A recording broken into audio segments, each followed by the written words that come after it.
안녕하세요. 깍시 인사드립니다. 중국에서 시작된 코로나가 유럽과 미국을 넘어 이제는 브라질, 러시아, 인도까지 확대되면서 종잡을 수 없이 커지고 있습니다. 깍시 구독자 형님들 자산이 지금 올라도 모자른 마당에 이런 거는 시키지도 않았는데 알아서 전 세계로 잘 퍼집니다. 1분기에 일찍이 전염병을 한바탕 휩쓸고 간 중국의 경우에는 1분기 GDP 성장률이 전년 동기 대비 6.8%로 이렇게 역성장하기도 합니다. 말이 역성장이지 6.8%로 계속 내려간다고 생각해 보십시오. 그냥 엿대는 건 한순간이겠죠. 그리고 미국은 뭐 그렇게 실업수당 청구 건수를 많이 하는지 살면서 한 번도 본 적이 없는 숫자가 떡하니 튀어나오고요. 그냥 완전 여태껏 한 번도 겪어보지 못한 숫자를 보여주고 있어요. 그냥 굳이 긴 말 안 하더라도 이런 숫자를 보게 되면 그냥 경제가 바로 엿됐다 싶죠. 그런데 이제 중국, 미국을 넘어 신흥국 국가들, 러시아, 브라질, 인도로까지 꽤나 세계 경제에 영향력 있는 국가들로까지 그 여파가 확산되기 시작하면서 가뜩이나 이런 나라들 딱 봐도 의료기술이 떨어지고 뭔가 체계적이지 못한 나라들에게까지 코로나가 겹치게 되면서 당연히 우리나라나 선진국보다 더 충격에 더 취약할 수밖에 없을 것 같아요. 그나마 우리나라 국민들은 국민성도 좋고 단합도 잘 되는데 약간 이런 나라들을 비하하고자 하는 건 아니지만 국민성도 코로나 확산에 한몫한다고 생각을 하기 때문에 좀 비관적으로 보일 수밖에 없어요. 그리고 3월 전부터 주식을 보유하신 분들은 멘탈이 강냉이 털리듯 나갔을 것이라고 생각이 되는데요. 3월 전에 나름 익절 중인 거는 나름 비중을 대폭 줄여서 대응하긴 했지만 아직도 일부는 지하 10층에서 못 벗어나고 있는 종목들도 저도 있고요. 그래도 금을 보유하면서 일정 부분 해지는 했다고 생각이 들지만 이번 사태는 정말로 쌍욕이 나올 정도죠. 그런데 지금 나름 반동 국면이 펼쳐졌다고 하는데 이상하리라 만큼 느낌이 쎄한 이 기분은 뭘까요? 오펙과 러시아는 식지지도 않았는데 한바탕 싸우게 되면서 감산이 불발이 되면서 20달러까지 한번 떨어뜨리더니 이번에는 실물 경제까지 파탄나게 되면서 5월물 WTI는 유가가 안 그래도 똥값이었는데 더 똥값이 되어가고요.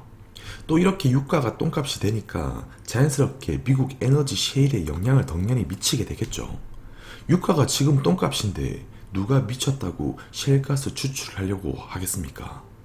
안 그래도 미국 에너지 기업들 재무구조 불안한 마당에 유가까지 똥값이 돼버리니까 그냥 골로 가려고 빌빌댑니다. 그런데 우리 믿을 거라고 역시 연준 형님들밖에 없죠. 연준 형님들도 이번엔 그런데 여느 때와 다르게 또 똥줄이 탑니다. 코로나도 짜증나는데 유가까지 이렇게 밀고 들어와 버리니 회사채 매입까지 하면서 그냥 시장 구원하려고 내밀 수 있는 카드는 한 달이란 시간 안에 다 던져버리고요. 이러면서 연준의 대응과 함께 3월과 4월이 이제 어느 정도 지나간 듯 보이면서 공포 국면은 어느 정도 진정이 된 것처럼 느껴지기도 해요. 그런데 확진자 수가 좀 주춤하다 싶더니 전염병으로 인해 결국 인간이 할 수 있는 것이라고는 그냥 집 밖에 나가지 말고 제발 집에 있으세요. 이 말을 달리하면 그냥 경제활동을 하지 마세요. 이렇게 말하는 의미가 되죠. 이러니까 세계 경제가 한순간에 일시정지 얼음이 돼버리고요. 이러면서 자연스럽게 브라질, 러시아, 인도 이런데 채권이나 금융자산을 극도로 회피하기 시작합니다. 이런 극도의 회피 심리 속에 신흥국으로 자금 이탈 현상이 계속되고 있죠. 이렇게 불안한 국면에 소중한 내 돈을 이런 국가들에게 묻어놓고 싶을까요? 외국인 이탈 러시가 이어지고 있어요. 아니 코로나가 선진국 그리고 유럽과 미국으로 먼저 확산이 되었고 그 이후에 신흥국으로 확산이 되면서 그 경로는 좀 비슷하다고 할 수 있는데 보통 경제 회복의 시나리오가 미국이 먼저 뭔가 주도적으로 정책을 시행하고 그 이후에 세계 각국이 덩달아 뒤이어서 정책 공조를 일으키면 일정 시간 후에 세계 금융시장은 진정을 보이게 되고 그러면서 자연스럽게 신흥국으로부터의 자금 이탈 현상이 줄어드는 게 일반적인데 아직까지의 양상을 보게 되면 신흥국으로는 돈이 들어오고 있지 않아요. 이거 굳이 긴 말 안 해도 신흥국 환율을 보면 단박에 알 수가 있죠. 러시아, 브라질, 멕시코의 환율을 보게 되면 코로나 사태 이후 그 절하폭이 무려 20%에 달할 정도로 상당히 심각한 수준입니다. 이 말은 다시 러시아, 브라질, 멕시코의 화폐 절하폭이 휴지화되고 있다는 거고요. 통장에 현금을 고이 모셔놨는데도 20% 손해를 본 거나 다름없는 셈이 된 거고요. 그것도 불과 몇 달이란 시간 안에요. 제가 신흥국 하니까 신흥국의 개념이 좀 안 잡힌 분들이 있을 것 같은데, 쉽게 이야기하면 말이 좋아 신흥국이지 그냥 개발도상 국가들을 말하고요. 이런 신흥국 개념이 잡혀가기 시작한 게 2000년 이후가 해당이 되는데요. 그런데 2000년 이후 2008년에 금융위기를 겪게 되면서 경제 기초 체력이 많이 거덜납니다. 특히나 이때 중국의 경우 2000년대에는 고속성장을 하다가 미국 금융위기 한번 겪고 나면서 경제성장 둔화를 막기 위해 4조 위안에 달하는 경기부양책을 일으키고요. 4조 위안은 무려 우리나라 돈으로 환산하면 696조. 그냥 뭐 감이 안 잡히죠. 그런데 이렇게 어려운 시기에 위기를 돈으로 찍어서 돌려막게 되면서 돈을 찍으려면 당연히 또 부채를 져야겠죠. 그러면서 자연스럽게 부채율은 엄청나게 올라가게 되는 거고요. 이러면서 당연히 정부 부채 비율도 급격하게 올라가게 됩니다. 아무튼 이런 금융위기 이후 신흥국가들은 10년 내내 빌빌거립니다. 원래 그런데 강달러 시기에는 미국을 제외한 나머지 나라들은 그냥 미국의 성장을 향한 이 재물이 되고요. 이건 뭐 미국이 시스템을 그렇게 만들어 놓은 거라 봐도 무방하죠. 또 그런데 반대로 약달러에서는 신흥국에겐 엄청난 축복이 되지만 반대로 강달러가 되면 그냥 비명소리가 들립니다. 신흥국들은 그래서 강달러 국면 2010년 이후부터 아이고 죽겠다 소리를 끊임없이 이어가고요. 2012년 그리스 위기, 2014년 우크라이나, 중국 2016년 부채 위기설, 아르헨티나 2018년. 아르헨티나는 사실상 죽은 놈 불알 만지는 상태라고 봐도 무방하죠. 그리고 한국도 이 정도는 아니지만 과거 10년 동안은 그냥 저성장의 끝을 보여줍니다. 주가지수 한번 보십시오. 과거 10년 동안 이랬으니 장투를 하면 할수록 더 기회비용까지 더해 손실을 입는 구조가 될 수밖에 없었고요. 그런데 또 개별 기업을 잘 선별하신 분들은 또 다른 이야기가 될 수 있지만 전반적인 구조를 제가 말하는 거고요. 그래서 아직도 여전히 대외가 불안정한 환경 속에서 강달러가 지속되고 있고 가뜩이나 저성장 외치는 국면 속에서 이런 역같은 코로나까지 나타나게 되면서 이제 락다운이 시작되고 있고요. 이런 신흥국들은 3월 말 들어서야 코로나 감염자 증가세가 나타나기 시작하면서 본격화되기 시작해요.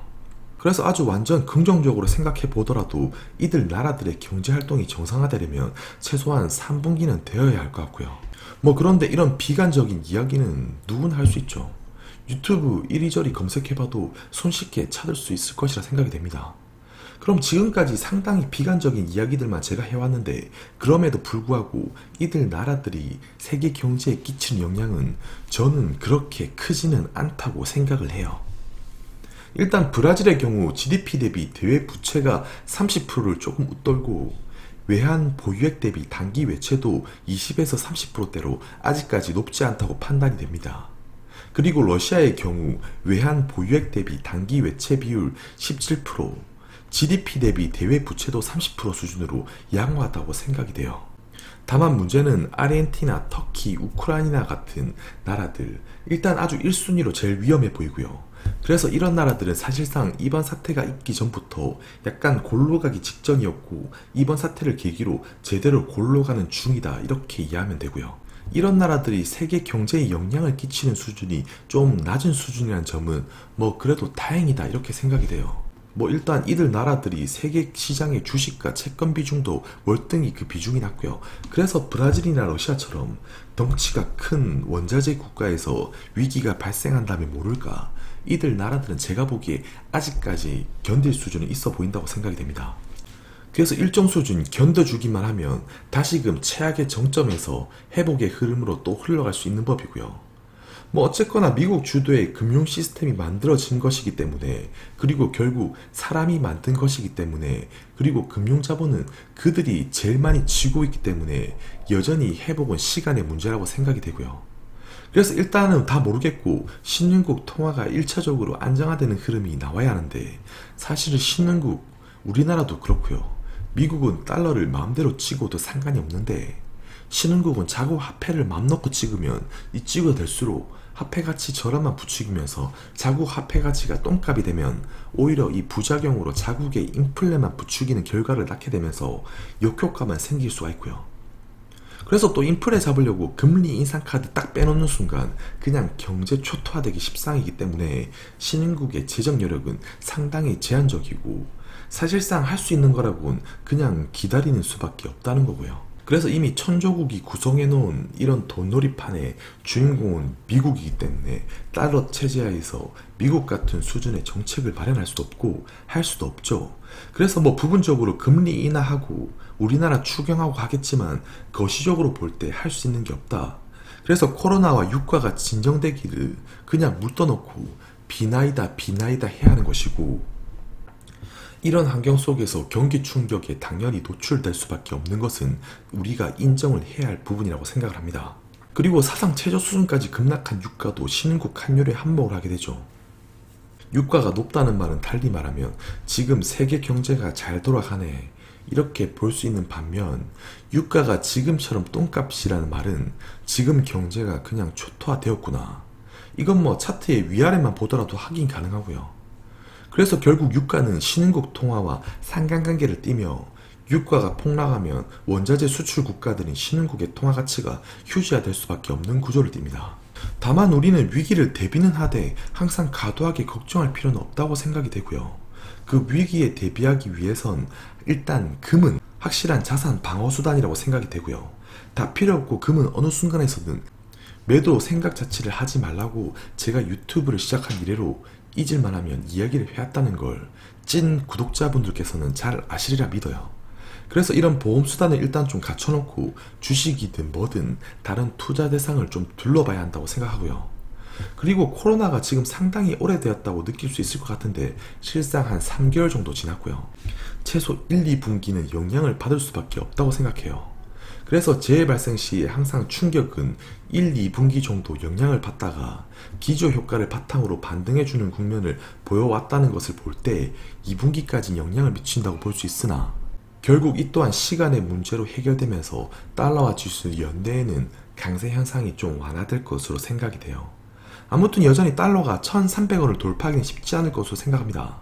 그래서 여전히 시간의 문제일 뿐 원화 환율의 경우 연준이 한국은행보다 더 완화적인 통화정책을 실행하고 있기 때문에 과거의 3차 양적 완화 시기에서도 사태가 진정되어 나타날 때 급하게 약세로 선회하는 모습을 보여왔다는 점을 볼 때 이번에도 결국 사태가 진정될 쯤에 달러와의 가파른 약세가 충분히 나타날 수 있다고 생각이 됩니다. 여전히 뭐 세계 경제는 먹구름이 끼어있고 완화될 조짐은 보이지 않지만 불과 코로나가 발병되고 채 1분기를 지나지 않고 있기 때문에 조급하게 마음먹지 말고 지금은 투기를 할 시기가 아니라 멀리 보고 투자를 할 시기라고 생각이 됩니다. 제발 부디 인버스, 레버리지, 원유 이런 거 몇십 몇백 먹으려고 제발 하지 마시고요. 참고로 저도 옛날에 못 모를 때 이런 거 좋아했었는데 결국 10번 중에 한 번 삐끗하면 통장에 남는 게 없습니다. 그리고 지난 3월 저점 대비 지금 코스피는 30%, 코스닥은 거의 50% 가까운 상승을 보였어요. 비관론자들이 영일 망한다, 이제 L자형으로 간다, 골로 간다, 지금은 아니다 외쳤지만 단기간에 그래도 상당 부분 회복을 보여줍니다. 그래서 결과적으로 놓고 보면 세계 경제에서 항상 올라갈 땐 제일 느리고 내려갈 땐 제일 가파랐던 한국 증시가 이번에 가장 뜨거운 감자 중에 하나였다는 점이에요. 그래서 이번엔 반대로 코로나 이유를 그냥 머릿속에 한번 상상해보자는 겁니다. 2분기 경제 성장률이 미국보다 오히려 한국이 더 우세할 것으로 전망이 되고 시간에 비례해서 사태는 진정되어 나타날 것이고, 유가는 5월물 WTI가 마이너스를 기록했고 실물 경제 여파는 최악으로 치닫고 있지만 코로나 이유를 생각한다면 지금은 여전히 장기적인 매력적인 구간이라고 생각이 됩니다. 그리고 그 중에서도 코로나 확진이 가장 먼저 잠잠해진 한국이 특히나 금융시장에서 보더라도 세계에서 매력적으로 보일 수밖에 없는 게 현실이고요. 그래서 무언가에 내가 적절하게 투자를 했고 아니면 철저하게 공부하고 투자를 하되 한번 매수를 했으면 참고로 매도 생각 자체를 안 하는 습관을 가지는 게 중요하다고 생각되고요.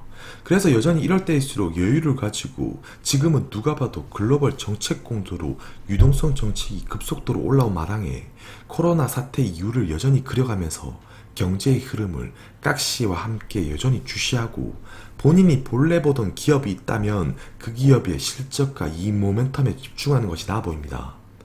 뭐 제 말이 정답은 아닙니다. 다만 저의 투자 철학을 공유드리고자 이야기하는 것이니 자신의 철학에 맞게 투자에 접목하셔서 도움이 조금이라도 좀 되었으면 합니다. 또 다음 시간에 뵙도록 할게요. 감사합니다.